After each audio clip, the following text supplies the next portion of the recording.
A paz do Senhor, meus irmãos, minhas irmãs em Cristo Jesus. Estamos aqui em mais uma manhã de domingo, na nossa escola bíblica dominical, para darmos continuidade aos nossos estudos desse trimestre da nossa revista.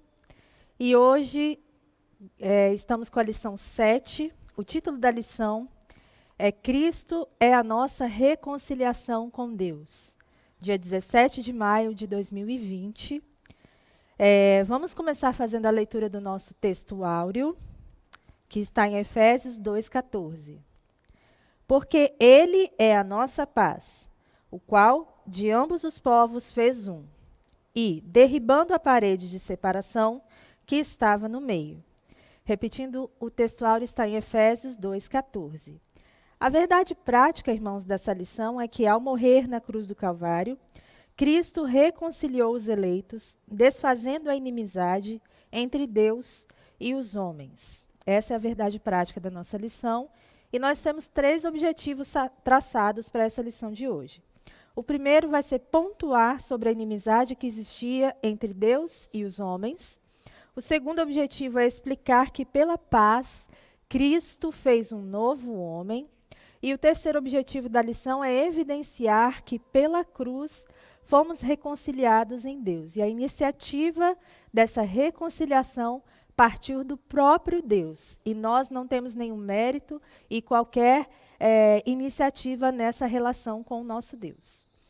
Vamos relembrar um pouco da aula anterior sobre a condição na qual os gentios se encontravam, né?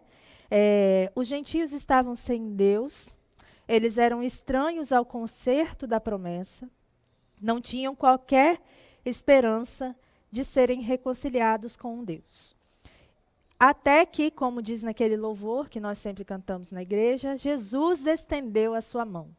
E nesse dia no qual Jesus estendeu a sua mão, os gentios passaram a ter acesso às promessas de Deus. E passaram também a ser familiares ao concerto da promessa.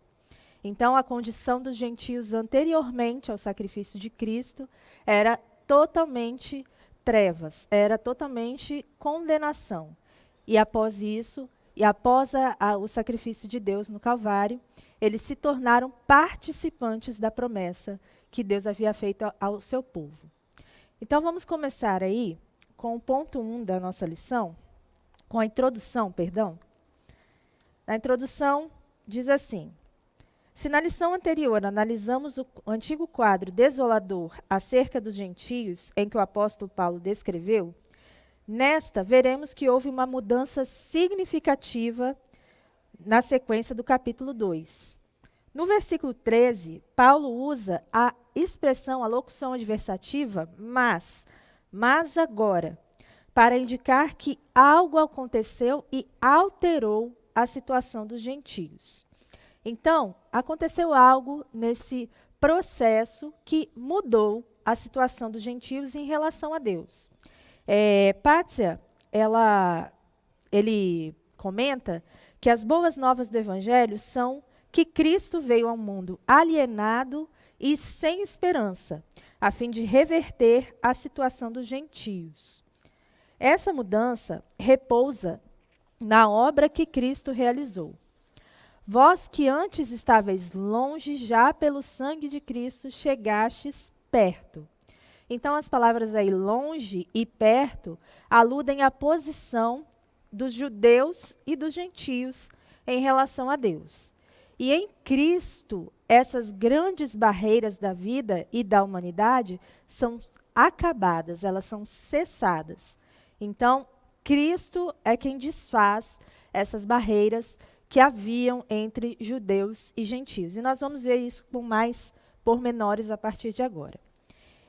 Perlman, ele comenta que os gentios estavam longe de Deus, longe do seu favor, da sua comunhão, da sua graça perdoadora e do seu poder renovador. Através de Cristo e da sua obra expiadora, ficaram perto de Deus e agora é Pai deles. Irmãos, só para que nós entendamos o contexto disso tudo que eu falei, os judeus eram o povo escolhido de Deus. É o povo com quem Deus fez o primeiro concerto, a primeira aliança. E os gentios eram todos os outros povos que estavam fora dessa aliança, desse concerto, incluindo eu e você. Então, da seguinte maneira, a nossa condição perante Deus, ela era totalmente miserável, né? Nós temos que ter a consciência de como estávamos diante de Deus e a obra que Deus fez para nos trazer para perto dele. Se você, nesta manhã que nos acompanha, ainda não conhece a obra salvadora de Deus, ainda não ouviu falar do que Cristo fez por você na cruz, você devia abrir os seus ouvidos e abrir seu coração para entender quem você é sem Ele e quem você pode se tornar com Cristo. Cristo salvou a sua vida através do que Ele fez na cruz do Calvário, que foi a sua morte. E nós vamos explicar isso pormenorizadamente daqui para frente, e que você possa abrir seu coração e entender que sem Ele você não tem esperança alguma. Ele é a sua única esperança. Amém? Então vamos lá, o ponto 1. Cristo desfez a inimizade entre os homens. A primeira inimizade que Cristo desfez foi a inimizade entre os homens. A parede de separação entre os homens. Essa parede, no qual Paulo fala no versículo, trata-se de uma analogia com as muralhas do templo em Jerusalém. O que é uma analogia? É uma relação ou semelhança entre coisas e fatos. O templo físico de Jerusalém, em suas próprias estruturas, servia de demonstração patente do exclusivismo espiritual de bênçãos superiores e inferiores, de desunião entre judeus e gentios.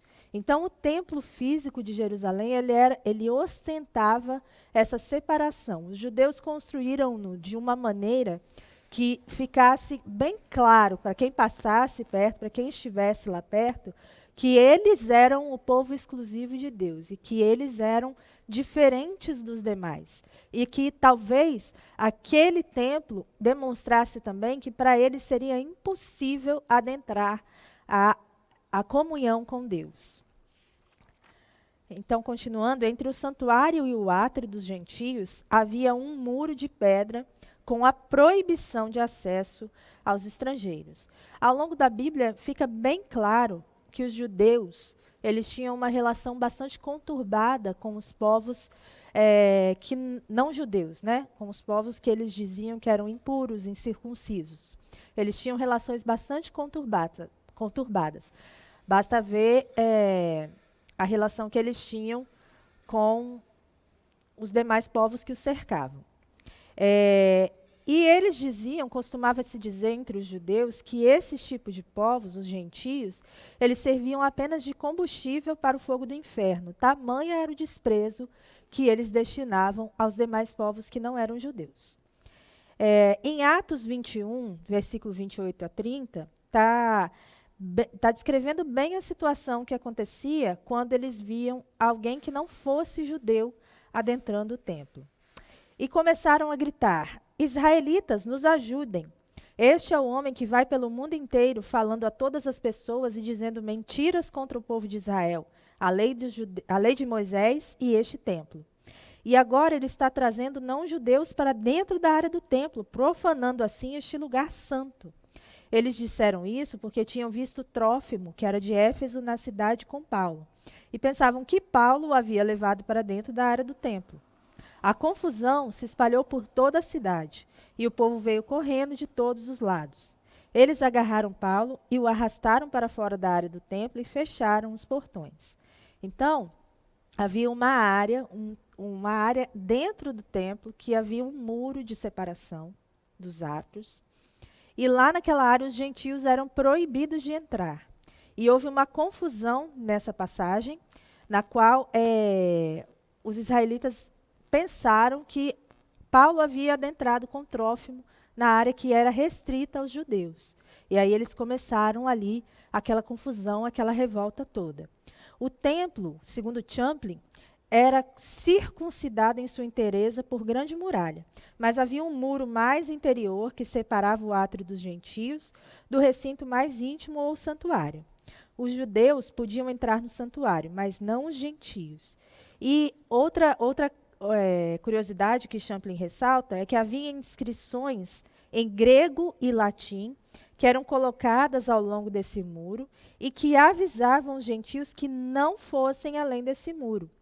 E lá em Constantinopla, atualmente, no Museu de Constantinopla, tem uma pedra que foi descoberta durante uma escavação que foi feita em 1871. E estava escrito o seguinte nessa pedra: nenhum homem de outra raça deve avançar para além da separação e do muro que cerca o santuário. E qualquer indivíduo ali dentro apanhado só poderá culpar a si mesmo em face da pena de morte que lhe será imposta como consequência. Então nós vemos que os judeus levavam tudo de uma maneira muito radical, muito extremista, né? Então, qualquer gentio que se aproximasse, que ousasse chegar naquele átrio, seria punido com pena de morte. E as inscrições na pedra, elas comprovam esse extremismo judeu. Continuando, aí no ponto 2, a derrubada da parede de separação. Então, nós entendemos que havia algo que parecia, talvez, aos olhos humanos, intransponível. Uma dificuldade que os gentios teriam de se aproximar e de se relacionar com Deus.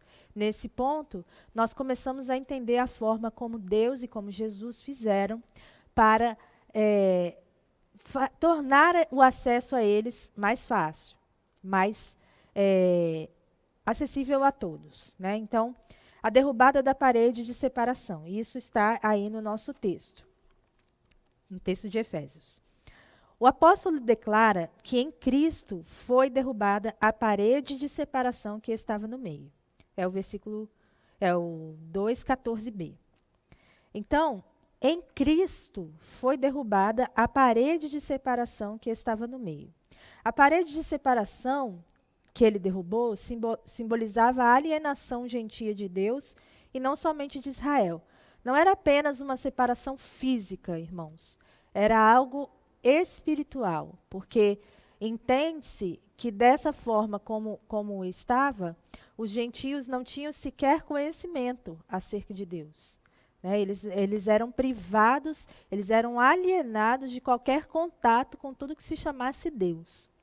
Então, Deus viu que precisava ser feita alguma intervenção, precisava ser feita alguma coisa. E foi exatamente o que ele fez. O plano de Deus, entretanto, era derrubar esse muro, essa condição, essas circunstâncias que separavam judeus e gentios, impedindo esses últimos de se aproximarem do tesouro das bênçãos divinas. Champlin diz que Cristo derrubou o muro da separação, os aspectos restritivos da antiga lei mosaica, porquanto eliminou tais preceitos como norma de conduta diária do crente. Esse muro falava sobre o sistema judaico em sua inteireza, o qual, devido à sua própria natureza, excluía os gentios. A fim de judeus e gentios se reconciliarem, era preciso derrubar esse muro. E foi isso que Cristo fez na cruz. Nós vemos que havia ali uma barreira tanto literal, tanto física, quanto espiritual. E ao longo da Bíblia, há vários relatos, há várias passagens que mostram que os judeus tiveram sempre uma forte rejeição ao que Jesus dizia, a como ele se posicionava em relação a todas as pessoas com quem ele se relacionava, em relação, enfim, à lei, aos profetas e como ele se colocava como Deus. Então, a Bíblia ela traz uma série de motivos pelos quais os judeus poderiam rejeitar a Jesus, né? Eles comentavam acerca do seu nascimento, o chamavam de filho de Porneia. Os irmãos entendem hoje um adjetivo, por assim dizer, bastante próximo a isso, filho de Porneia, filho de adultério, né? O fato dele se colocar como Deus também os incomodava, o fato dele performar, entre aspas, os milagres e as maravilhas que ele performava também os incomodava, e o fato de Jesus ele anular, ele Ele fazer com que esses preceitos judaicos, esses costumes judaicos, eles fossem, digamos assim, esses costumes milenares, eles fossem colocados, anulados, colocados de lado, né? Então, Jesus não estava na cruz do Calvário simplesmente se martirizando. Não. Ele se ofereceu como um sacrifício e, nesse sacrifício, ele eliminou principados, ele eliminou ali culturas e tradições de milênios, né? Então, os judeus que são muito apegados, que são muito preciosistas nessa questão, eles se sentiram ultrajados, porque eles não eram mais o povo único de Deus, a menina dos olhos de Deus. Eles deixaram de ser exclusivos, né? E ali, Jesus estava vencendo todas essas potestades, estava vencendo a morte, estava vencendo o pecado, e talvez esse também seja um dos motivos pelos quais ele é tão rejeitado entre os judeus, entre o povo judeu, né? Que até hoje não o reconhece como Messias, e nós sabemos aí do final da história. Essa barreira era tanto literal como espiritual, mas por mérito de Cristo, a divisória foi rompida. O muro de pedra, irmãos, do templo, ele não foi derrubado com o sacrifício de Cristo. Ele foi derrubado apenas depois que as legiões romanas entraram em Jerusalém, em cerca de 70 depois de Cristo. Mas ele ainda estava de pé quando Paulo escreveu Efésios, escrevia a carta de Efésios. Mas embora esse muro permanecesse materialmente, espiritualmente, junto com a morte de Cristo, ele já havia sido destruído. E o que foi de benefício, o que foi de ganho para os povos gentios que aconteceu após a derribada do muro espiritual pelo nosso Cristo Jesus? O que aconteceu? O que nós ganhamos? Qual foi o benefício que o povo que não era judeu ganhou? Em primeiro lugar, o fato de eu estar falando aqui com os irmãos nessa manhã de domingo já é um benefício, né?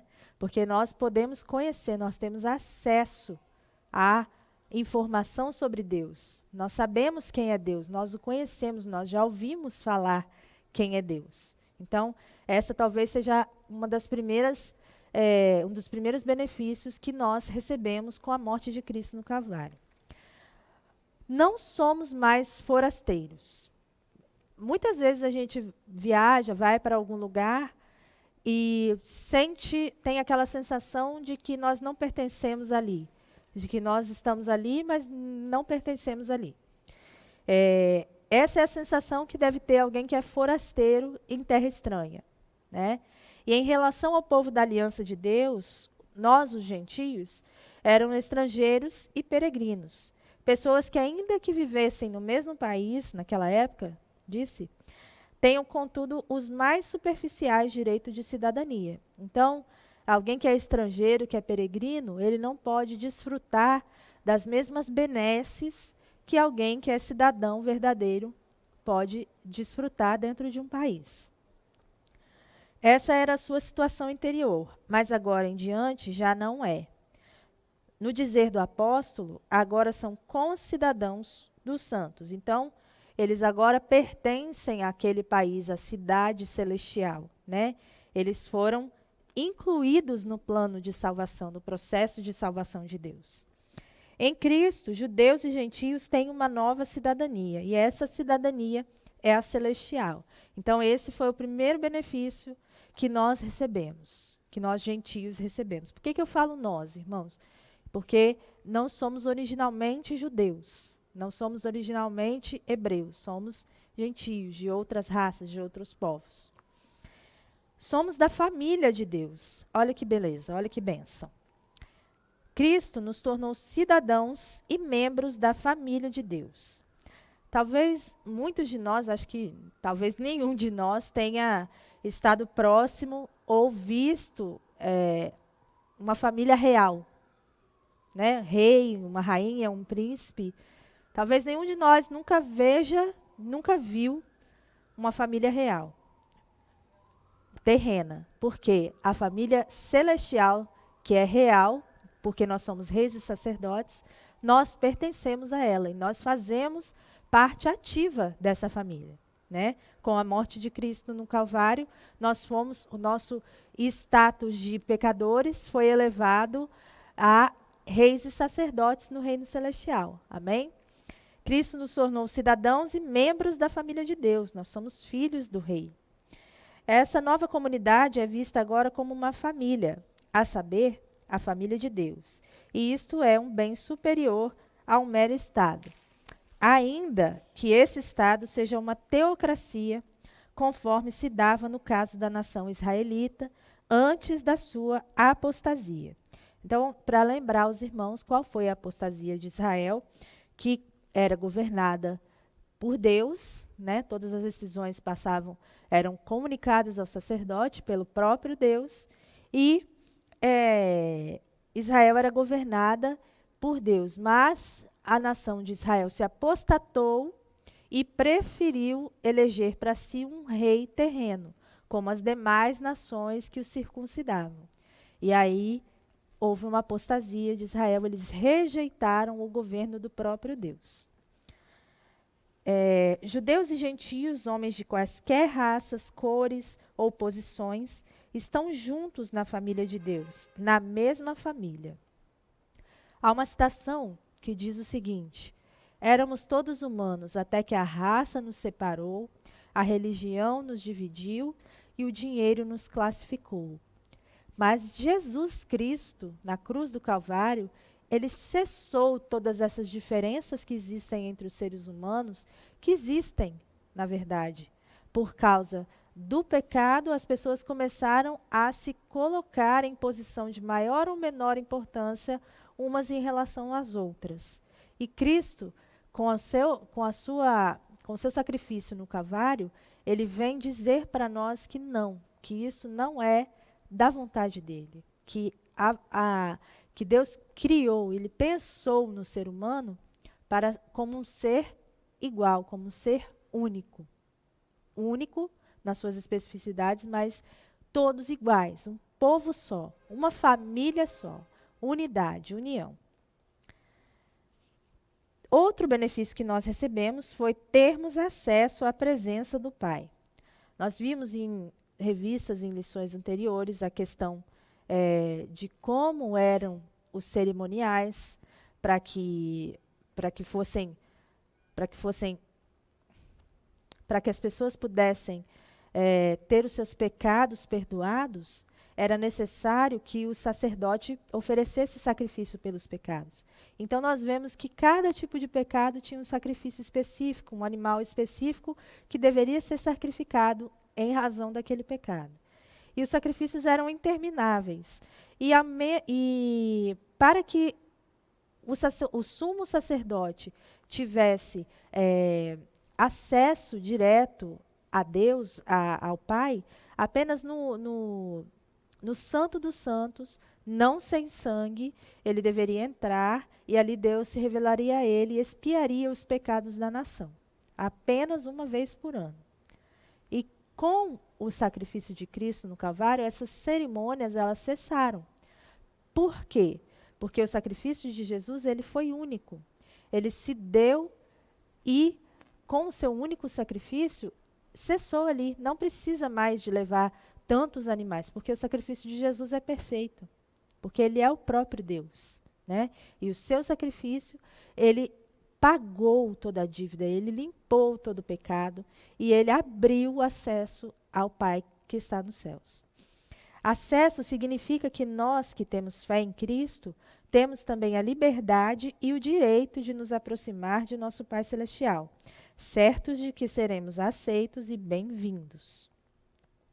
Outro benefício que nós recebemos é que, pelo sangue de Cristo, temos livre entrada no santuário de Deus.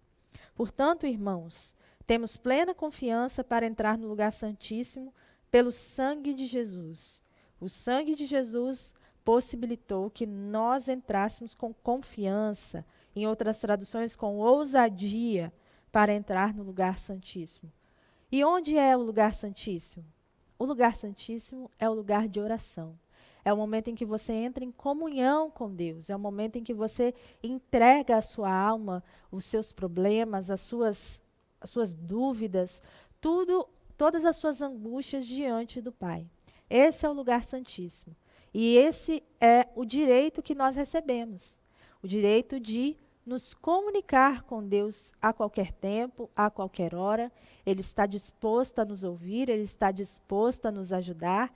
E não temos que esperar um ano inteiro até que o sumo sacerdote possa entrar no Santo dos Santos, não sem sangue, para que ele possa oferecer expiação pelos nossos pecados. Não, a expiação já foi feita. O sacrifício, como diz o hino, já foi aceito. E nós podemos agora ter liberdade para conversar com o nosso Pai, com o nosso Deus, para falar com Ele sobre as nossas angústias. Não existe mais razão para os gentios temerem a terrível sentença da muralha escrita em grego e em latim. Pois agora temos ousadia para entrar no santuário pelo sangue de Jesus, pelo novo e vivo caminho que Ele nos consagrou. E as boas novas do Evangelho são que Cristo abriu caminho de acesso ao Pai, ao remover o véu mediante a sua morte. Então, mediante a morte de Cristo, o véu se rasgou de alto a baixo. Imagina aquela estrutura colossal do véu do templo se rasgando como se fosse seda, como se fosse palha, de alto a baixo, testificando que a obra tinha sido completa. Está consumado. O ponto 3 aí, irmãos, o conceito da lei dos mandamentos. A compreensão desse conceito repousa na visão tripartida da lei mosaica, tripartida, que se dividiu em 3. A lei moral, primeira compreensão é a moral. A lei moral permanece em vigor como padrão de conduta, mas não como meio de salvação. Jesus certamente não aboliu a lei moral como um padrão de comportamento. Ainda está em vigor e é obrigatória para os seus seguidores, mas realmente a aboliu como caminho da salvação. Então, a lei moral, ela não é mais condição não é caminho para a salvação, mas ela continua sendo obrigatória. Ainda existe a obediência. Não é que virou festa, não, tá, irmãos? Você não pode fazer o que você quiser. Deus abriu o caminho, Jesus abriu o caminho, mas nós continuamos sendo submissos à tua palavra e temos que ser obedientes ainda aos mandamentos. Ainda que algumas coisas tenham sido abolidas por causa do sacrifício de Cristo, o que há de moral, o que há de puro, o que há de justo, nós continuamos sendo obedientes a todas essas coisas. A cerimonial. A lei cerimonial é citada como sendo a circuncisão, os sacrifícios, a comida, a bebida, dias de festas, luas novas e sábados. Essa lei consistia em milhares e milhares de regras, prescrições, mandamentos e decretos. As mãos tinham que ser lavadas de uma maneira determinada, igualmente os pratos. Há páginas e páginas sobre o que se deve fazer e o que não se deve fazer no dia de sábado. Determinados sacrifícios deviam ser oferecidos com relação a determinadas circunstâncias da vida. Então, isso também foi colocado por terra, né? É claro que nós percebemos que a influência da cultura judaica ela continua até nos dias de hoje. Nós lemos na Bíblia, quando Deus instituiu o templo, instituiu a questão dos sacrifícios, que até os instrumentos que deveriam ser usados, as colheres, os garfos, as bacias de lavar, tudo isso Deus ensinou ao homem como deveria fazer, como lavar as mãos, como se purificar. E nós, como uma cultura ocidental influenciada pela cultura judaica, nós mantemos essas coisas no nosso dia a dia, de higiene pessoal, não é mesmo? De cuidados. Mas a questão cerimonial, a lei cerimonial, ela também foi colocada por terra, né? Esses ritos identificavam a posição do povo judeu diante de Deus e demonstravam a hostilidade deles para com os gentios. A lei fazia distinção entre puros e impuros. Os gentios eram considerados impuros. Na realidade, A lei constituída de ordenanças cerimoniais e regulamentos detalhados acerca do que era limpo ou impuro tinha o efeito de impor uma barreira e de causar inimizade entre judeus e gentios. A lei, ela provocou inimizade entre judeus e gentios, porque ela os separava ao invés de uni-los. Ela provocou inimizade entre os homens e Deus, porquanto apontava para a maldade humana, dando-lhe a força, embora não pudesse conquistá-la, tendo se transformado em instrumento de morte e não de vida, conforme é amplamente explanado em Romanos 7 e 8. Então, para resumir esse conceito, você tem uma série de leis cerimoniais, você tem uma série de sacrifícios que têm que ser obedecidos, você tem uma série de purificações que devem ser feitas, uma série de mandamentos e muitas coisas que deveriam ser feitas, ser cumpridas à risca como condição para a salvação. Não havia condição de uma pessoa normal, humana, como nós, cumprir tudo aquilo, né? Porque são muitas exigências. O próprio sacrifício, expiação pelo pecado, imagine hoje se nós fôssemos colocar aqui um altar de sacrifício na nossa igreja para fazer expiação por cada membro, que é uma igreja relativamente grande. Imagine só o tempo que levaria, o trabalho que daria, a sujeira que se faria. E ainda assim, teria muitas pessoas que sairiam daqui com seu pecado expiado e ali na porta pecariam e teriam que voltar para fazer a expiação novamente. Porque nós somos assim, né, irmãos? Nós somos esse tipo de gente, pecador ao extremo. A gente acerta aqui, erra ali. A gente dá um passo para frente, 10 para trás, não é? É assim que funciona a nossa realidade em relação ao pecado. Então, não adiantava nada, absolutamente nada. A lei, ela, como disse aqui o comentarista Champlin, ela foi mais instrumento para a morte e não para a vida. A lei era um meio pelo qual os judeus se justificavam perante Deus e excluíam os gentios. Ao morrer, Cristo colocou um ponto final no violento ressentimento que existia entre judeus e gentios, causado por leis que favoreciam os judeus e excluíam os gentios. A lei civil diz respeito ao israelita como cidadão. Aí o ponto 4, aí a revogação da lei dos mandamentos é o seguinte: a eliminação das barreiras que dividiam judeus e gentios se deu pela revogação da lei dos mandamentos, que consistia em ordenanças. Está lá, Efésios 2,15b. Essa revelação não contradiz o que Jesus disse: não vim para revogar a lei, mas cumprir a lei. O que Jesus está dizendo aqui? Quando ele se ofereceu em sacrifício, ele cumpriu toda a lei.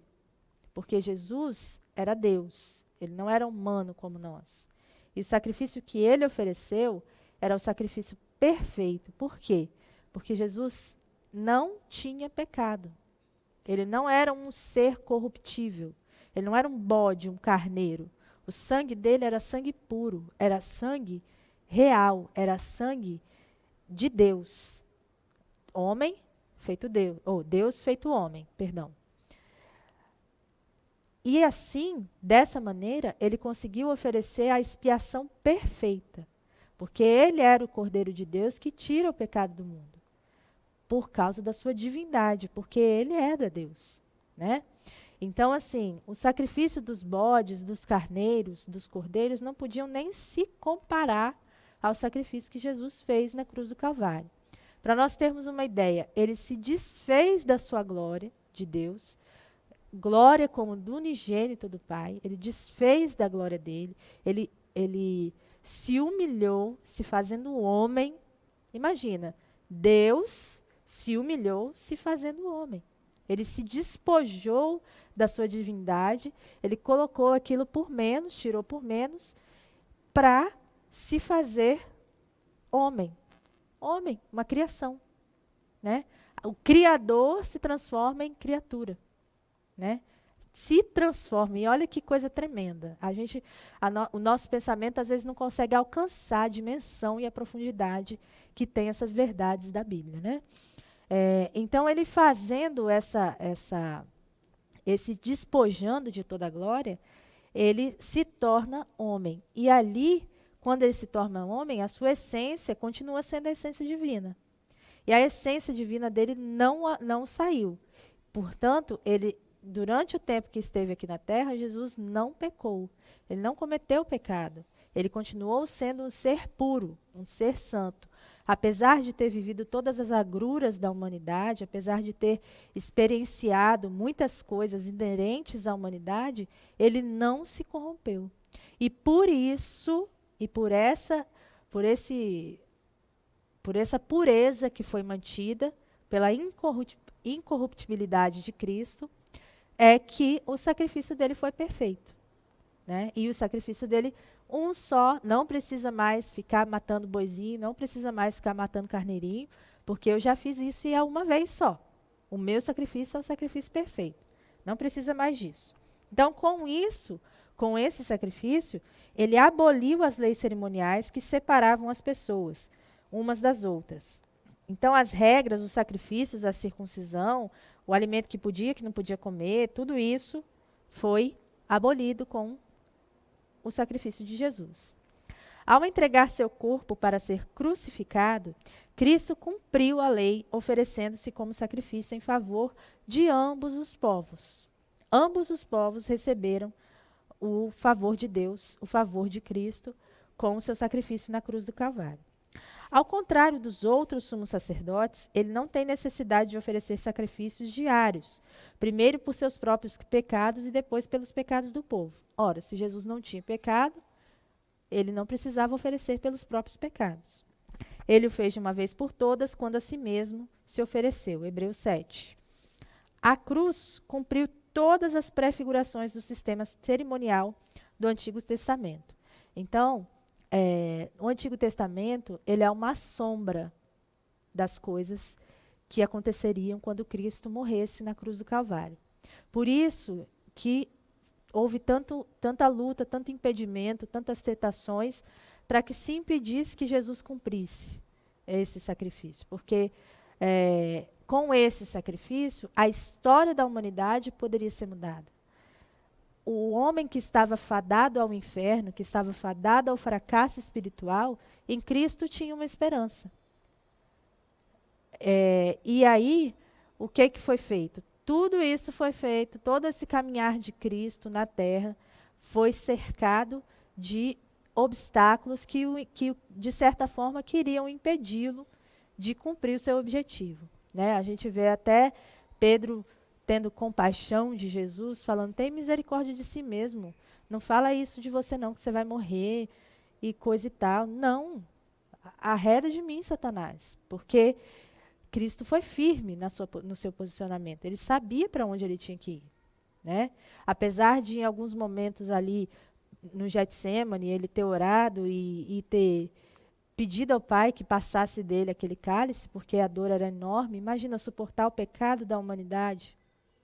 Imagina só você sozinho ali, sem apoio do seu pai, humanamente falando, é duro, foi algo difícil. Tanto é que Jesus suou sangue, né? Mas nós sabemos que ele não desistiu, ele não arredou pé do seu propósito. E graças a ele que estamos aqui hoje, podendo falar essas verdades maravilhosas para você que já conhece, para você que ainda não conhece, que conheça o que Jesus fez por você, por mim e por você. A mesma lei que separava os gentios dos judeus também separava os homens de Deus, e Cristo levou sobre si a maldição da lei. A lei ela tornava latente a situação do homem, né, em relação a Deus. Ela deixava bem claro que a gente não teria condições de se achegar a Deus. Então, era uma maldição. Por quê? Porque nós teríamos que passar o restante da eternidade sacrificando e fazendo coisas em favor dos nossos pecados. Né? Então, Cristo ele nos libertou dessa maldição. Né? E nele nós somos livres para sermos novas criaturas. A revogação aqui aludida é a da lei cerimonial, que resultava em separação entre judeus e gentios. Revogação é o ato, processo ou efeito de revogar, de tornar sem efeito alguma coisa, anular e extinguir. Essa lei prescrevia uma série de ritos e cerimônias exteriores e consistia em muitas instituições e compromissos concernentes às partes exteriores da adoração divina. As cerimônias legais foram anuladas por Cristo, sendo cumpridas nele.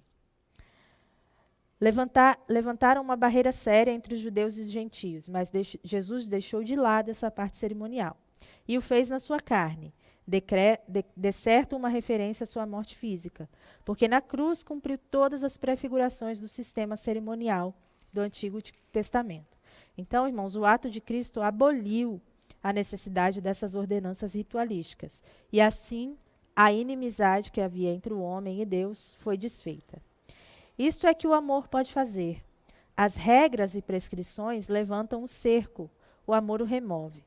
Jesus removeu todas as barreiras colocadas entre os homens, porque aboliu toda religião fundada em regras e prescrições e trouxe para os homens uma religião cujo fundamento é o amor. Amar a Deus sobre todas as coisas, amar ao próximo sobre a ti mesmo. Nisso consiste toda a lei e os profetas. Foi assim que Jesus ensinou? Mas como que nós podemos entender isso? Os homens viviam sob um sistema no qual eles tinham que obedecer regras e preceitos um atrás do outro, um em cima do outro. Eram tantas regras que eles não tinham tempo, talvez, para entender o significado daquelas regras, né? Então, certas coisas eles estavam fazendo de forma automática. A lei cerimonial, ela tornava as coisas muito mecânicas. Então, os homens eles não tinham, aquilo não fazia sentido para a mente, para o coração deles. Era como se nós estivéssemos fazendo coisas, trabalhando para Deus na igreja, mas não sentíssemos a presença de Deus, orássemos, mas não ouvíssemos Deus responder às nossas orações, cantássemos louvores, mas cantássemos apenas para mostrar nossa voz, nosso talento, e não para verdadeiramente adorar a Deus. Então, aquela lei cerimonial, todo aquele conjunto de regras e de sacrifícios que tinha que ser feito, na verdade, ela não mudou a natureza do homem. Ela não fez absolutamente nada. O homem continuava pecador, o homem continuava iracundo, continuava adúltero, continuava do mesmo jeito. Apenas mantinha a aparência de santidade, como Jesus descreveu os sepulcros caiados, né?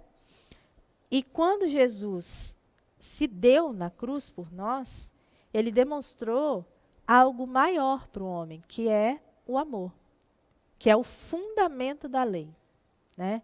Então, vamos pensar aí sobre alguns dos 10 mandamentos. Não matarás, certo? Onde que está o amor nisso? Vamos lá. Amar a Deus sobre todas as coisas e ao próximo como a ti mesmo. Você gostaria que alguém entrasse agora na sala da sua casa, apontando uma arma para você e matasse você e toda a sua família? Você ia ficar feliz com isso? Claro que não. Então, aquilo que eu não quero para mim, eu não quero para o meu próximo. Isso é amor. Então, eu não vou matar porque, vou ser preso. Eu não vou matar porque vai dar problema para minha família. Não, eu não vou matar porque eu amo o próximo. E o que eu quero, e amo a mim mesmo. Então, se eu sofresse alguma morte na minha família, certamente eu iria ficar triste. Então, eu não quero isso para o meu próximo.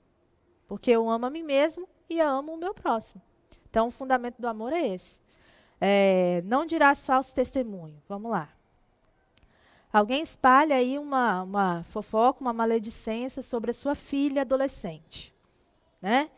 E aí a menina fica afamada na família, na igreja, na escola, né? E você não tem mais controle da situação, porque é como se jogasse penas ao vento. Como é que você recolhe, né? Então, se eu sentir na minha pele o prejuízo que eu posso tomando uma atitude dessa, de infamar alguém, de falar mal de alguém, de dizer falso testemunho contra alguém, se eu pensar em mim primeiro, poxa, não gostaria que fizesse isso com a minha filha. Não gostaria que fizesse isso comigo. Eu não vou fazer com o próximo. Porque o amor, eu amo o meu próximo como eu amo a mim mesmo. Então, o que eu quero para mim, eu quero para o outro. Então, por isso que o fundamento da lei é o amor. E por isso que amar a Deus sobre todas as coisas. Quando você ama Deus sobre todas as coisas, você não tem condição de você querer deliberadamente fazer o mal contra alguém. Né? É claro que a gente tem aquela eterna luta do apóstolo Paulo. O bem que eu desejo fazer eu não faço, mas o mal que eu quero, esse eu faço. A gente tem essa luta. Somos pecadores. Né? Mas a gente consegue se refrear por causa do amor. Né? O amor de Cristo, ele nos constrange à obediência. Ele nos constrange a tentar ser pessoas melhores. Né? Então, esse amor aboliu essa necessidade dessas ordenanças. E ele aproximou povos, aproximou culturas e aproximou o homem de Deus. As leis cerimoniais do Antigo Testamento, que separavam os judeus dos gentios, não têm mais razão de ser após o seu cumprimento em Cristo. Então, nós fomos ali reconciliados com Cristo e as leis cerimoniais não fazem mais sentido. Nós vemos aí um crescente número de igrejas, de religiões, querendo, digamos assim, retornar com algumas práticas judaizantes. Esses tempos atrás eu vi uma cerimônia de uma igreja grande, famosa, na qual os obreiros entravam com a Arca da Aliança dentro da igreja. Né? E fez-se aquele silêncio, aquela solenidade toda, e a cerimônia até é muito bonita, mas que não vale de nada, porque Cristo é a nossa Arca da Aliança. Né? Ele aboliu todas essas coisas e nós não necessitamos mais das cerimônias. Né? Agora é nós e Cristo está ao nosso lado. Vamos aí, irmãos, no ponto 2, tópico 2. Pela paz, Cristo fez um novo homem.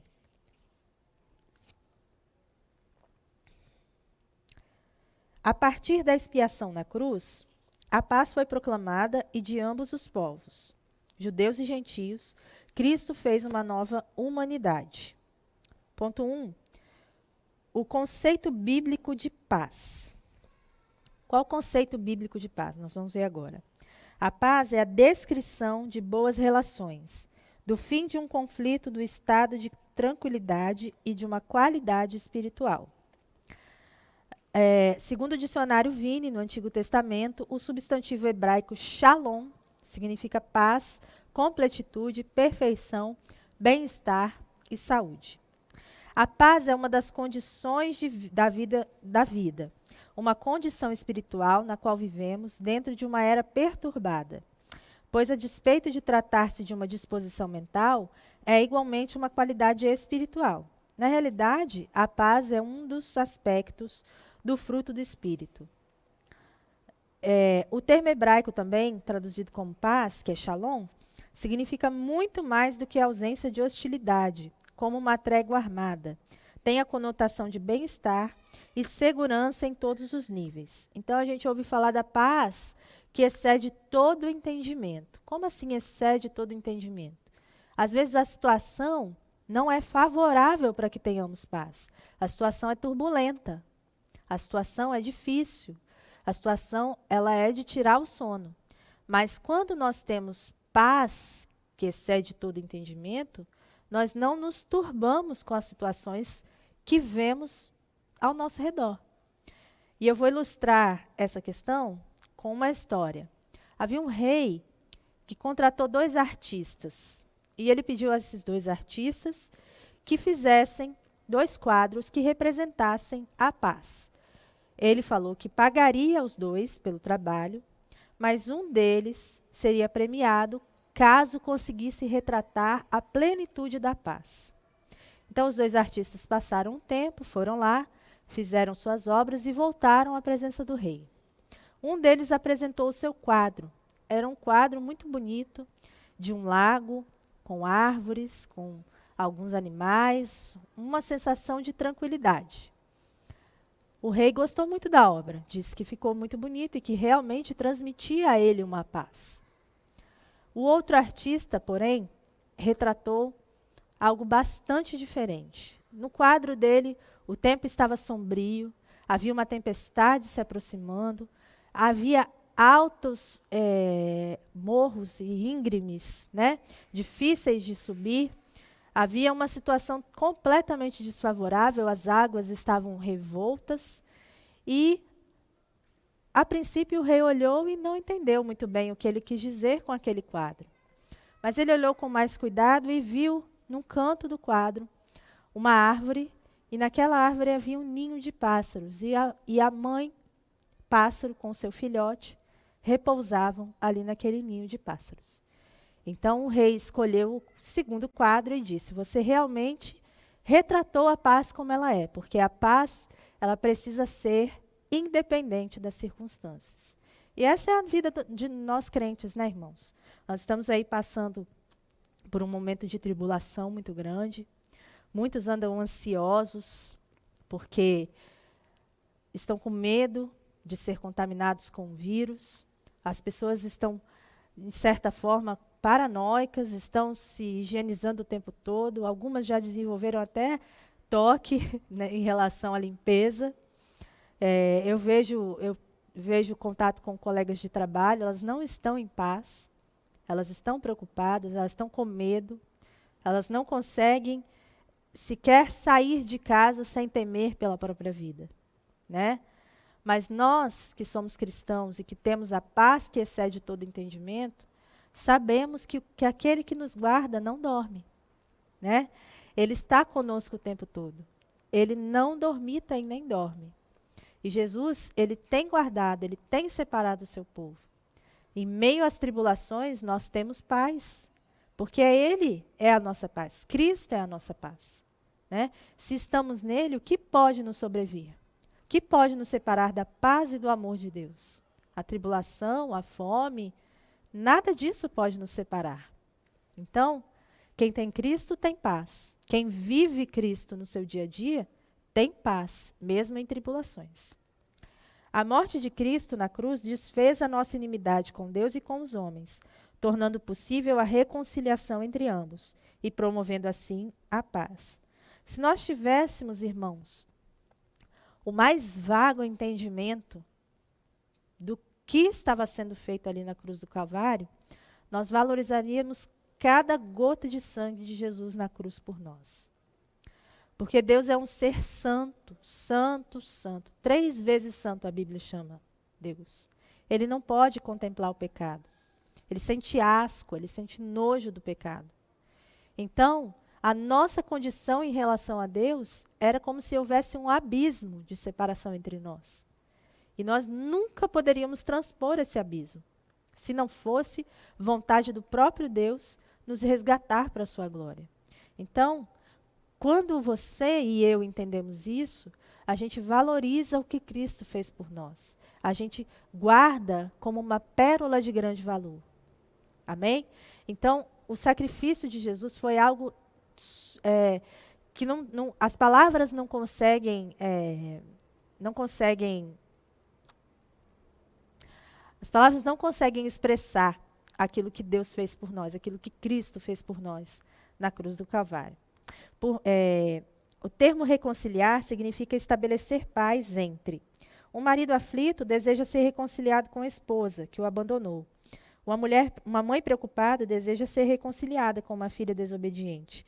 E o pecador perdido precisa ser reconciliado por Deus, com Deus. Ponto 2, Cristo é o motivo da nossa paz. Então, irmãos, Cristo não é apenas o autor da paz, mas ele literalmente é a nossa paz. O que nenhuma outra coisa, seja a lei com as suas ordenanças, sejam os méritos humanos, sejam as obras da lei de toda qualquer espécie, sejam os sacrifícios, jamais poderia fazer. Ele, tão somente ele, na sua própria pessoa, fez, porquanto ele é a própria encarnação da paz. Não é suficiente dizer que Cristo traz a paz, ele é a nossa paz. À medida que os homens passam a estar nele e continuam a viver nele, encontram paz com Deus e, dessa forma, também um ponto de encontro com o seu semelhante, quaisquer que tenham sido anteriormente as divisões de raça, cor, posição social ou credo. Então, nós vemos aí uma legião de pessoas, uma enormidade de pessoas que hoje é dependente de ansiolíticos, que é dependente de drogas, dependente das bebidas alcoólicas, do sexo, do dinheiro, né? Essas pessoas, elas não encontram paz. Elas têm momentos de tranquilidade, mas elas não encontram a paz que excede todo entendimento, que a gente ilustrou ainda há pouco, né? Essas pessoas, elas procuram no material, elas procuram naquilo que não tem nada para oferecer a elas, né? E quando a gente busca paz em Deus, o termo é eirene, paz, aí sim nós temos paz, porque Ele apacenta a tempestade, tanto a tempestade terrena quanto a tempestade da nossa alma. Isso implica o conceito de comunhão espiritual, ou seja, Cristo habita em nós, sendo Ele mesmo a nossa paz. Respondeu Jesus: Se alguém me ama, obedecerá à minha palavra. Meu Pai o amará, nós viremos a ele e faremos morada nele. Deixo a paz a vocês. A minha paz dou a vocês. Não a dou como o mundo a dá. Não se perturbe o seu coração e não tenham medo. Essa paz, ela repousa também na igreja, entre o crente e Deus, e entre judeus e gentios. Agora um único povo em Cristo Jesus. Pois foi Cristo quem nos trouxe a paz, tomando os judeus e não só os judeus como um povo. Por meio do sacrifício do seu corpo, ele derrubou no muro de inimizade que separava os judeus dos não-judeus. Deus agora trata com os judeus e gentios como um só indivíduo. Então, Deus apazigua também as questões étnicas, as questões raciais, as questões políticas. Deus, ele é quem apazigua todas as coisas. 3. A nova humanidade formada pela paz. Cristo uniu os povos que outrora se hostilizavam. O que é hostilizar? É tratar com agressividade ou inimizade, trocar agressão, opor-se a ou opor-se mutuamente, né? Nós estamos vivendo um momento da nossa história que nós estamos divididos. Somos um país que está dividido entre direita e esquerda, né? Não vou entrar nessa questão, mas, enfim, nós somos um povo dividido hoje. E estamos sofrendo as consequências dessa divisão no nosso povo. Os judeus e gentios estavam alienados uns dos outros e havia inimizade entre eles. Uma vez que a lei separadora foi deixada de lado, nada havia para manter as duas divisões da humanidade separadas. Pelo contrário, Cristo as trouxe juntas mediante a um ato soberano de criação. Literalmente, criou os dois em um só homem novo, fazendo assim a paz. Esta unidade não foi o resultado de algum acordo firmado entre os homens. Então, não foi aquele acordo de paz que os governos que vivem em guerra assinam entre si, né? Foi algo sobrenatural, foi algo sobre-humano. O único modo possível era em Cristo e por meio de Cristo. Cristo e somente Cristo nos deu a solução para esse problema, que infesta a raça humana. Isto é, a separação de Deus e de outras pessoas. Ele é a reconciliação do povo com Deus e a reconciliação das pessoas umas com as outras. Assim, o Evangelho torna-se uma mensagem de reconciliação. Então, irmão, se você, hoje, que nos ouve, tem algum problema de estar separado, de estar brigado, de estar com diferenças irreconciliáveis com alguém do seu convívio, com alguém da sua família, enfim. Cristo é o único e somente Cristo pode fazer com que você se reconcilie com essa pessoa, né? Porque Ele é a própria paz. Se Ele está em você, você tem paz. E você tem condições de talvez perdoar uma ofensa, de talvez se humilhar, pedir perdão por uma ofensa que você praticou. Então, em Cristo você tem essa paz, né? E não espere mais. Aproveite Aproveite o tempo, é hoje, é agora. Como diz o hino, amanhã pode ser muito tarde, né? Então aproveite o tempo agora. Peça paz a Cristo e você terá paz em Cristo. A partir desse ato surge uma nova humanidade, a igreja onde não há circuncisão e nem incircuncisão. Nessa nova vida já não há diferença entre grego e judeu, circunciso e incircunciso, bárbaro e cita, escravo e livre. Mas Cristo é tudo e está em todos. Colossenses 3:11. O que Paulo está mencionando, na realidade, não é um novo homem, mas sim uma nova raça humana, unida por Jesus Cristo na sua própria pessoa. Pois, embora a nova humanidade fosse criada potencialmente quando Jesus aboliu na cruz a lei divisória, na realidade ela passa a existir e a se desenvolver somente pela união pessoal com Ele mesmo. Os gentios não se tornaram judeus, nem os judeus se tornam gentios, mas ambos se tornam um novo homem, uma nova raça, acabando com todas as bases de ciúme. O objetivo da obra de Cristo no Calvário era um organismo vivo, no qual membros de diversas formações e habilidades estivessem unidos. Nós vemos a diversidade de pessoas que nós temos na igreja, a diversidade de históricos, de histórias, de classes sociais, mas quando estamos unidos na igreja, nós não fazemos essa diferença. Nós percebemos como um corpo só, como um espírito só. Às vezes, em alguns momentos, como uma pessoa só, né? E essa pessoa é o próprio Cristo que habita em nós, né? Em Cristo, as desigualdades foram eliminadas, a acepção de pessoas desfeita, a etnia, que é um grupo de pessoas, né, e a classe social desapareceram.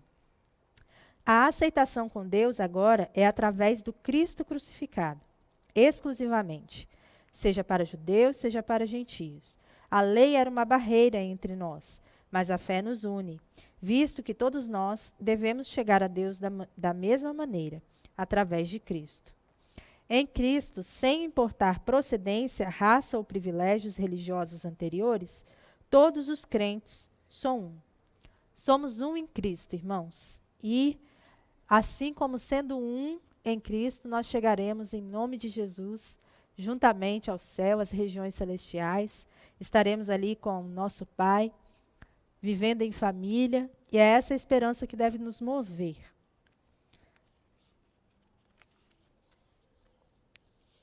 O ponto 3 da nossa revista. Pela cruz, somos reconciliados com Deus num corpo. O ministério da reconciliação desfez a inimizade entre o homem e Deus, bem como entre os homens. Então, havia uma inimizade vertical entre Deus e o homem e uma horizontal entre homens, né? E o ministério da reconciliação de Cristo, ele dissipou essa inimizade tanto verticalmente quanto horizontalmente. Essas dádivas foram possíveis por causa da cruz de Cristo. Ponto 1. Cristo se fez maldição por nós. Ser condenado à morte de cruz era um sinal de maldição e de profunda humilhação. Antes de continuar nesse ponto, quero ressaltar algumas coisas. Nós vemos a reconciliação do homem com Deus. Mas nós vemos também Cristo recriando, refazendo, fazendo de novo a raça humana na cruz do Calvário. Você imagina lá Deus, no momento da criação, Deus, Jesus, o Espírito Santo, que pairava sobre as águas, criando as coisas do nada. Não havia nada e a palavra de Deus disse e as coisas vieram à existência. Imagina a quantidade de poder que não foi usada para criar as coisas como elas são. Agora, imagina você tentar reconstruir, refazer, né? Muitas vezes aparecem aparelhos eletrônicos que a gente tem que consertar, que quebram, né? Móveis, certas coisas que a gente precisa consertar. mas nunca fica igual ao original, nunca fica igual era, né? A gente sempre faz uma emenda, coloca uma fita, faz alguma coisa aqui, acolá, ela fica meio bamba, tal, mas nunca funciona como era antes, nunca. Mas Deus faz as coisas perfeitas. E Ele também refaz as coisas da forma perfeita, né? Então você imagina a quantidade de poder a mais que Deus teve que usar, que Jesus teve que usar, despender na cruz do Calvário, para poder fazer novas todas as coisas, né? Para poder refazer a raça humana. Então, isso é algo extraordinário que nós temos também que prestar atenção, que valorizar, né? E esse tipo de morte que Jesus morreu, a morte de cruz, humanamente falando, era algo extremamente humilhante e uma maldição muito grande, né? Tendo os olhos fitos em Jesus, autor e consumador da nossa fé. Ele, pela alegria que lhe fora proposta, suportou a cruz, desprezando a vergonha, e assentou-se à direita do trono de Deus. A morte por crucificação era uma das coisas mais desprezíveis formas de pena capital do mundo romano. Os cidadãos romanos estavam automaticamente protegidos contra esse tipo de punição, considerada adequada apenas para os estrangeiros. Então, um romano nunca seria crucificado, né? Esse tipo de punição ela estava destinada aos não romanos. E o martírio da cruz era ultrajante e desumano. Nós tivemos há algum tempo atrás, né, um cineasta que fez um filme, né, sobre Jesus, e ele retratou com riqueza de detalhes a questão da morte da cruz.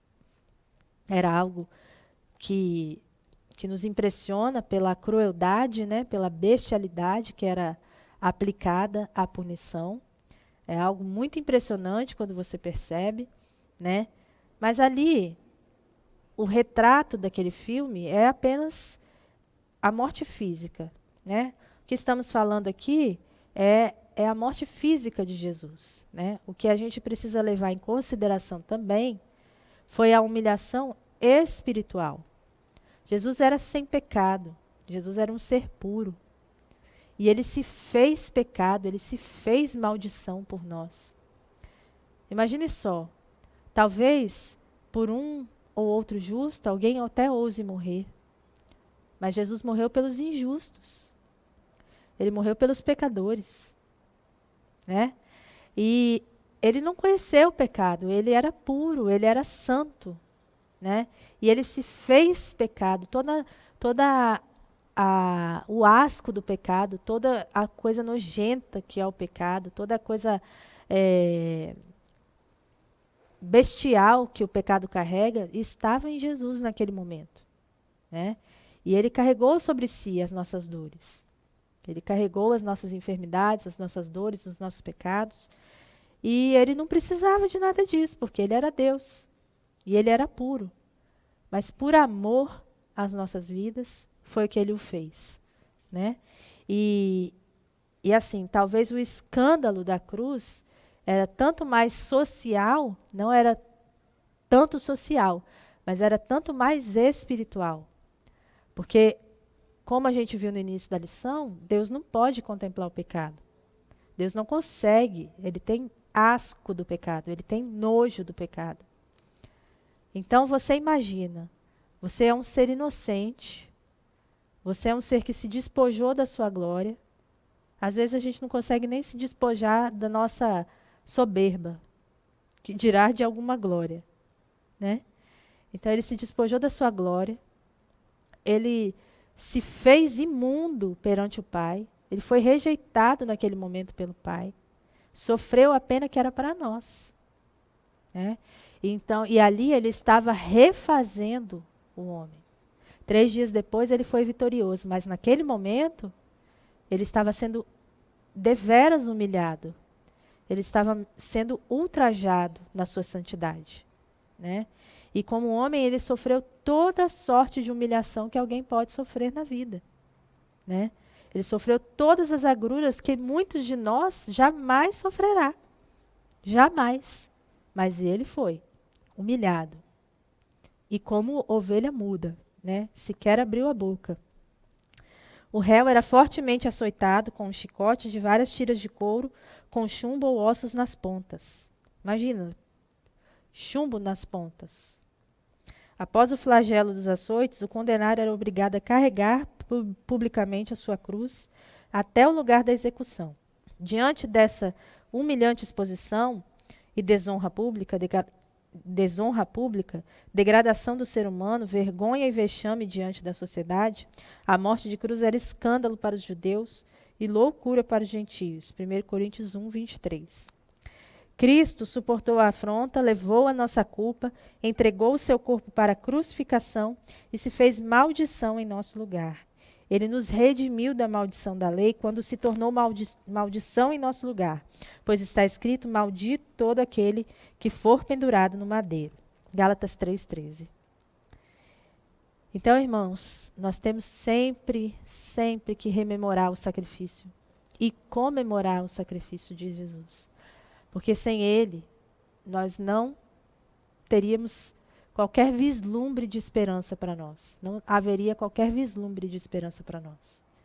Temos que pensar que um Deus todo-poderoso se despojou do seu poder, da sua glória, para salvar seres como nós, sem qualquer importância, sem qualquer coisa boa para oferecer para ele.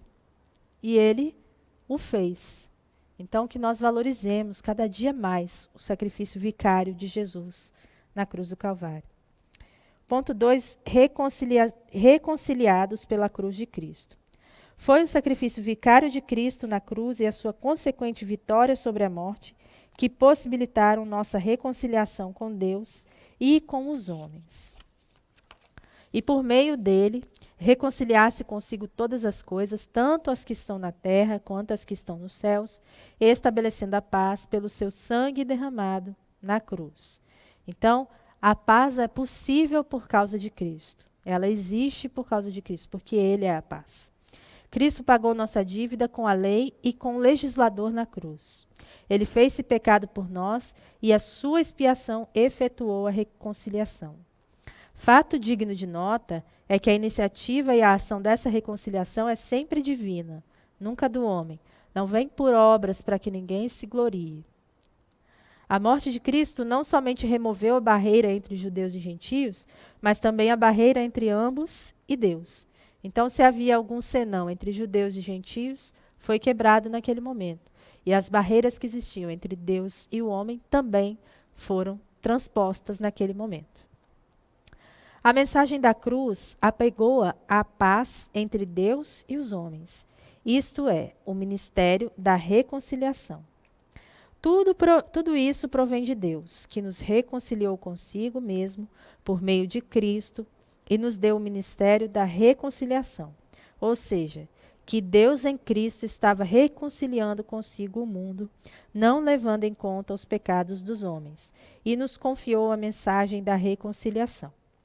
Portanto, somos embaixadores de Cristo, como se Deus estivesse fazendo o seu apelo por nosso intermédio. Por amor a Cristo, suplicamos, reconciliem-se com Deus. Por amor a Cristo, irmãos, suplicamos, reconciliem-se com Deus.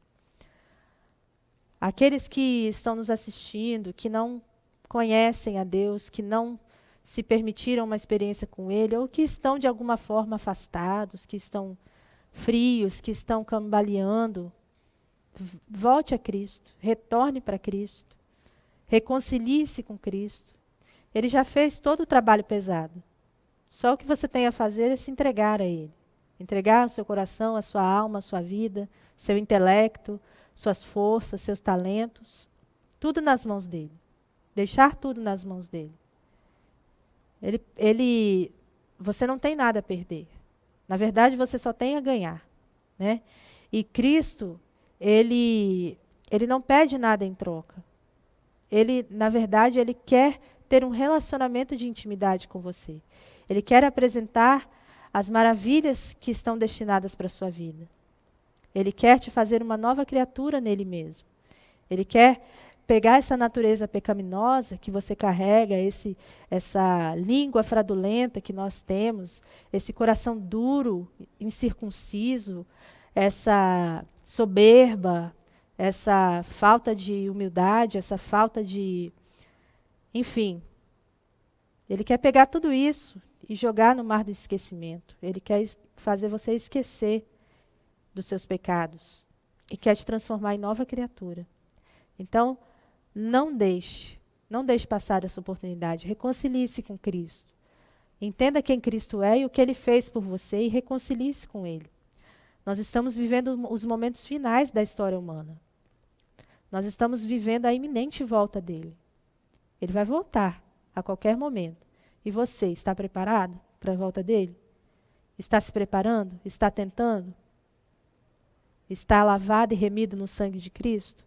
Se você não está, eu quero te exortar em nome de Jesus, para que você se volte para Ele. Volte-se para Cristo. Ele não rejeita um coração arrependido. Hoje Cristo ainda está pregando a paz no mundo, através dos lábios de seus seguidores. É verdadeiramente um fato maravilhoso que sempre que proclamamos a paz, é Cristo quem a proclama através de nós. Então, nós como igreja, nós como servos de Cristo, temos a obrigação e o dever moral de apregoar a Cristo e levar o Evangelho a toda criatura. Não devemos nos intimidar com as circunstâncias, não devemos nos intimidar com as pessoas, não devemos nos envergonhar do Evangelho, porque ele é a palavra de Deus e porque ele nos salvou, porque ele nos fez quem somos hoje. Então, nós é que somos embaixadores de Cristo na terra. Ele poderia ter comissionado anjos, ele poderia ter feito de outras maneiras, porque ele é poderoso para isso, mas ele escolheu eu e você, a igreja dele, para apregoar a paz àqueles que não têm paz, para fazer com que o ímpio se torne injusto, justificado, pois, pelo sangue de Cristo.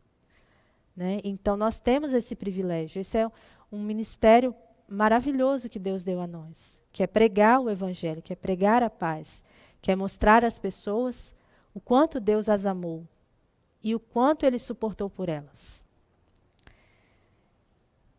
Ponto 3 aí, reconciliados na cruz em um corpo.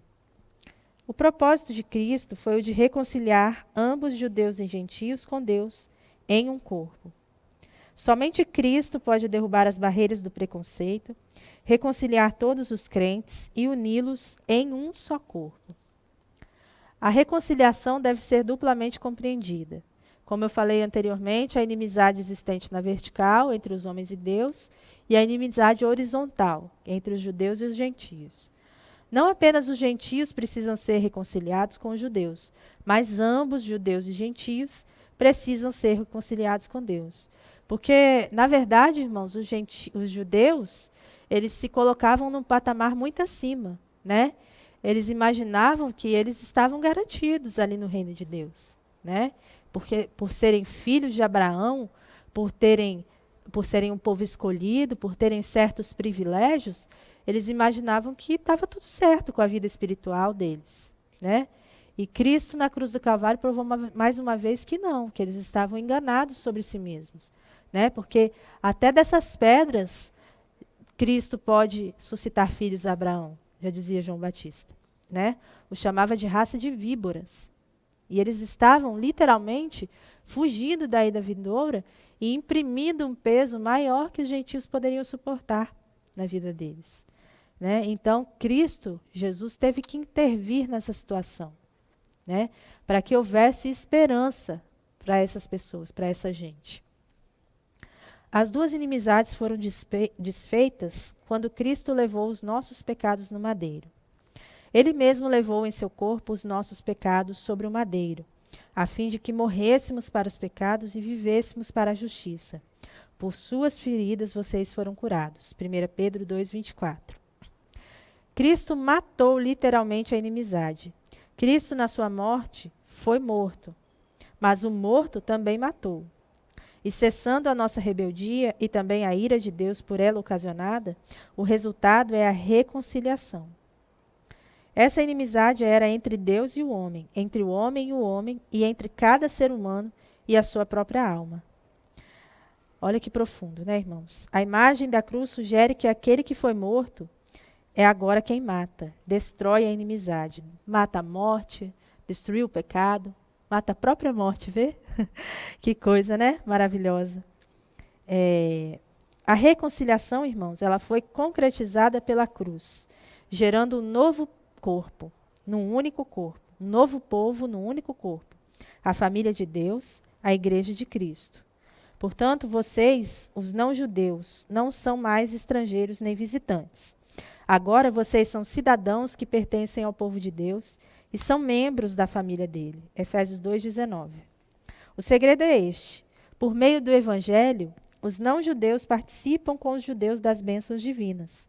Eles são membros do mesmo corpo e participam da promessa que Deus fez por meio de Cristo Jesus. Efésios 3:6. O fato de estarmos em Cristo é que nos leva a participar da nova e melhor comunidade, a Igreja Cristã, a qual ultrapassa tudo o que se conhecia na antiga comunidade de Israel. Tenho outras ovelhas que não são deste aprisco. É necessário que eu as conduza também. Elas ouvirão a minha voz, e haverá um só rebanho e um só pastor. Somos um só rebanho, irmãos, e temos um só pastor, que é Cristo Jesus. Por intermédio da cruz, somos reconciliados com Deus. Judeus e gentios se reconciliam entre si, porque estão unidos em um só corpo por meio da cruz. Assim é que a igreja é apresentada como um organismo vivo, composto de diversas partes, mas existindo pacificamente como um só corpo. E a conclusão, irmãos, dessa lição. Em obediência ao plano divino, Cristo cumpriu as demandas da lei na cruz. Em seu sacrifício, derrubou as barreiras e aboliu as ordenanças cerimoniais que serviam de divisão. Por meio da paz conquistada no madeiro, desfez a inimizade, criou uma nova humanidade e reconciliou essa humanidade com Deus. A partir dela, formou um novo povo, a Igreja, o corpo de Cristo. Esta, pois, foi a realização da cruz de Cristo. Primeiro aboliu a lei, seus regulamentos cerimoniais e a sua condenação moral, como instrumentos de divisão entre os homens e Deus, entre judeus e gentios. Em segundo lugar, criou uma e uma só nova humanidade das duas profundas divisões anteriores, fazendo a paz entre elas. Em terceiro lugar, reconciliou com Deus esta nova humanidade unida, tendo matado por intermédio da cruz toda a inimizade entre nós. O Cristo crucificado trouxe à existência dessa maneira nada menos do que uma nova raça humana, unida consigo mesma e unida com o seu Criador. Glória a Deus, louvado seja Deus, porque sem Ele nós não teríamos tal privilégio, sem Ele nós não teríamos sequer esperança para a nossa sobrevida. E Ele nos comprou, Ele se humilhou, Ele fez todo o trabalho, né? E Ele continua fazendo todo o trabalho, Ele continua fazendo tudo por nós. E Ele é tudo em nós. Ele é que nos une, Ele é que nos faz ser a igreja invisível, que um dia Ele virá para buscar, que um dia será coroada na eternidade com Ele, e que um dia desfrutará de todas as bênçãos maiores ainda do que essas, se é que existe bênção maior do que a salvação, mas Ele está preparando todas as coisas para nos receber e para que nós fiquemos com Ele, que nós permaneçamos nele em todos os momentos da nossa vida. Eu quero saudar a igreja, eu quero agradecer pela oportunidade, pedir desculpa por qualquer erro que tenha sido cometido. Quero saudar as minhas irmãs em Cristo, em especial as minhas irmãs da minha classe. Quero pedir a oração de cada uma, a intercessão de cada uma. Estou orando por todas, né? E que nos mantenhamos, irmãs e irmãos, unidos na vontade, na presença, em tudo aquilo que Cristo tem proporcionado a nós nesses momentos difíceis que estamos vivendo, nesses momentos de separação. Estamos separados por agora, mas de certo estaremos unidos na casa do Pai. Amém? Vamos orar para encerrar essa aula. Senhor Deus, eterno Pai, eu quero me colocar e colocar a cada um que está assistindo, Senhor, nas tuas mãos. Quero te pedir, ó Deus, que aqueles que ainda estão longe da tua presença, aqueles que ainda estão longe da tua vontade, que possam ser reconciliados nesta manhã, pelo poder que há no sangue do teu Filho amado Jesus. Eu quero te colocar, Senhor, a tua igreja nas tuas mãos, como um organismo vivo, como alvo do teu grande amor. Quero te pedir, ó Pai, que o Senhor continue guardando, que o Senhor continue protegendo cada um de nós nesses tempos de tribulação que temos vivido. Ó Pai, que a tua graça e que a tua paz invadam o nosso ser e o nosso coração, que nós nunca, jamais desviemos os nossos olhos da tua paz, que venhamos a experimentá-la cada dia das nossas vidas, que venhamos, ó Deus, cada vez mais ter a certeza de que somos um povo remido e lavado no teu sangue, fomos comprados por bom preço e somos teus, ó Deus. Ajuda-nos, Senhor, a viver conforme a tua vontade, a honrar esse sacrifício tão maravilhoso que o Senhor fez por nós. Ajuda-nos como novas criaturas em Cristo. Ajuda-nos, Senhor, ensina-nos através da tua palavra e não nos deixe esmorecer na fé, Pai. Não nos deixe, Senhor, vacilar os nossos pés. Não deixa, Senhor, que desviemos os olhos, que desviemos nosso coração para outras vozes, a voz do pânico, a voz da ansiedade, a voz dos transtornos obsessivos. Ó Deus, tenha misericórdia, preserva a nossa saúde física, a nossa saúde espiritual, a nossa saúde mental, Senhor. Preserva a tua igreja, guarda-a como a menina dos teus olhos. Assim eu oro, Senhor, e te agradeço por tudo que o Senhor tem feito até aqui. Em nome de Jesus. Amém.